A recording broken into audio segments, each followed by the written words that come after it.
All right, so the first thing we're going to do is we're going to make our sauce for the margarita pizza. This is a super simple tomato sauce.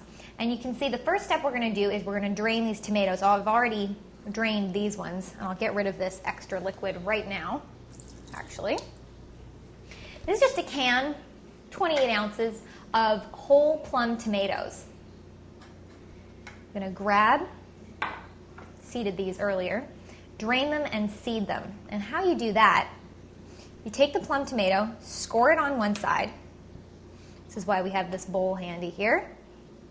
And empty out the seeds and the excess liquid because it's going to be far too runny to go on top of your pizza otherwise.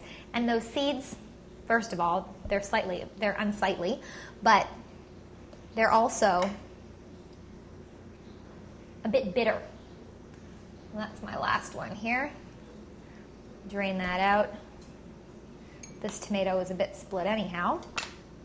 Cut it open a little more. Remove the seeds. Okay. Got the excess liquid out of those. Take them back out of the bowl now that you've put them there. And we're going to just roughly, coarsely chop them. These are all going to pretty much disintegrate in the cooking process anyhow. Okay, I'm going to finish cutting these, and then we'll bring this over to the stove to start the sauce.